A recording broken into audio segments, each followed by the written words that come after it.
So I'm in Adobe Illustrator, and I'm going to go to File, New, XJ underscore low poly tutorial.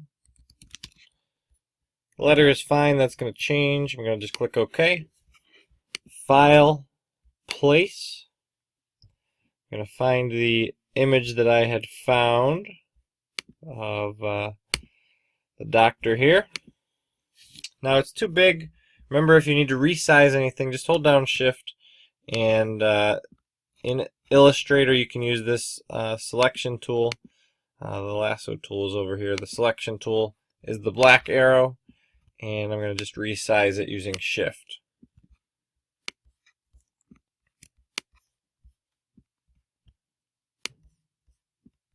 Okay, pretty nice big file.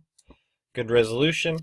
What I'm going to do is I'm going to go to Object, Artboards, and Fit to Artwork Bounds.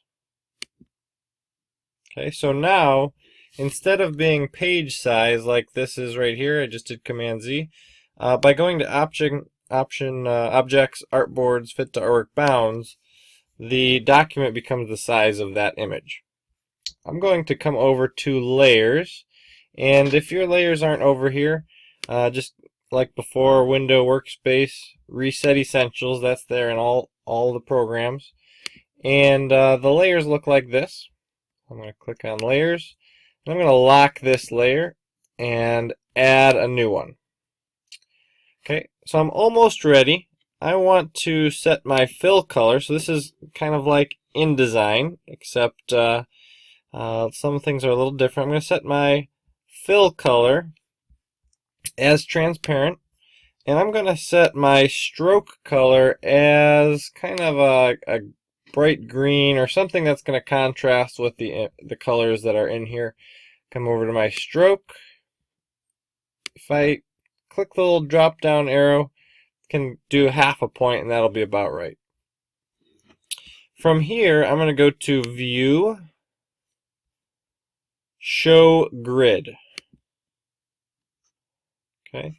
Now, if yours doesn't show over the picture, a real easy fix for that: Illustrator Preferences, Guides, and Grid.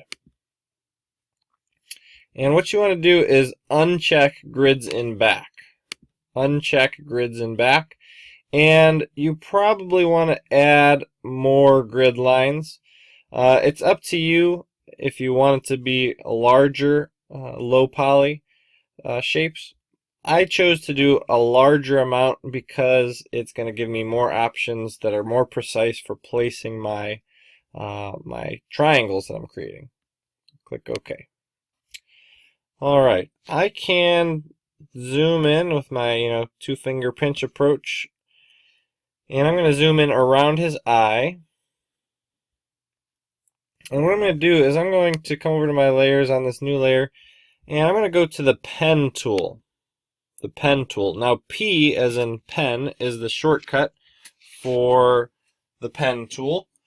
And what you're doing is planting little anchors like this one click and let go.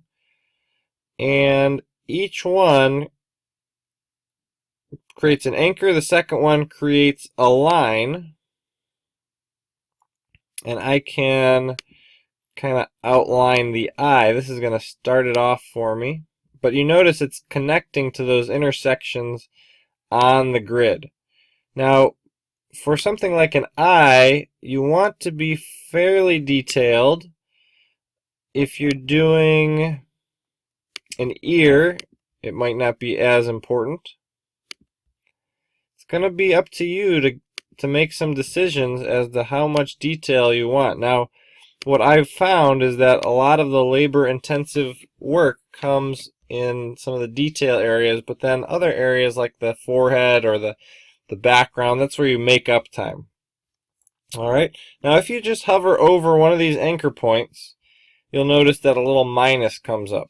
I'm going to hold down Shift, click, and that's going to allow me to connect to that point. And if I hover over, I should get a little box. You see where it says intersect? I'm going to click there. That creates my first poly shape. I'm going to click over here. Now I could connect this, and that would be fine. It would be complete. If I come here, hold down Shift, otherwise it'll delete that anchor point. We don't want to do that. So I'm going to hold down Shift, click, come over here, connect it, and I can do a series. I could click this, but then I'm going to lose some of the detail over here. So I'm going to come over this way, and I'll connect it there. Now let's connect some of these. So hold down Shift, come over here. Now if I hold down Shift, it's going to make it a straight line, so I should be able to come over and connect that. Okay. Now if it starts to continue and you don't want it to, you want the line to end and start up somewhere else, just hit return and that will go away. Okay, so I'm going to click here, and now I can hold down Shift. Whenever you see that minus sign, just hold down Shift, click. I can continue this way. What is going to help is finding a rhythm of kind of getting in a run so that you aren't having to start and stop every single time. Hold down Shift. Okay, I'm going to come over here. I'm going to click. Hold down Shift, click. I'm going to venture out over here a little bit. Hold down. That looks like it'll click OK. Shift. Keep coming back here. Shift.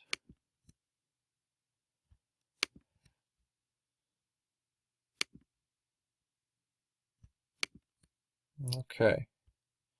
You can do long, narrow ones. You can do wide ones and then come back to them. What you don't want to do is overlap. Okay, something like that where I'm crossing over another line. This right here is good though. I want to get maybe a little bit of that detail in there.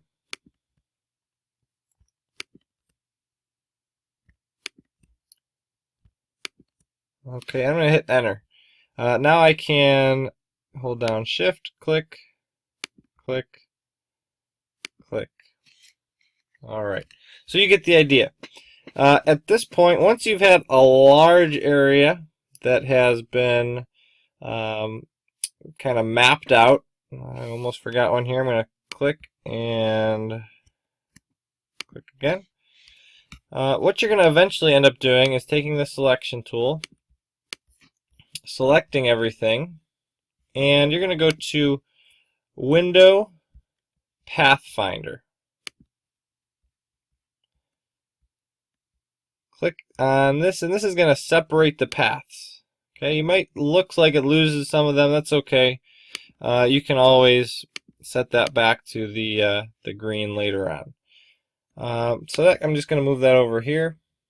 And what that did is that made each of these into individual shapes. So if I come over here, under this, I can click the little circle and it will select that specific triangle. I'm going to take the eyedropper and click anywhere in here is going to sample that color and make that triangle only that color. So try to find a nice middle value. I'm going to click right there. Okay, come down to this circle and we're good there.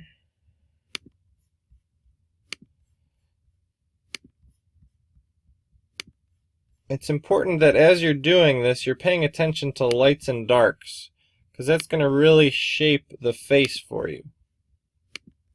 Okay. Once you find a rhythm, I think you'll start to enjoy the process. Now this is my larger eye shape, so I don't want to do that one yet. Whether you want to try to map out the entire face at once is fine. You can make adjustments later on. We'll talk about that later.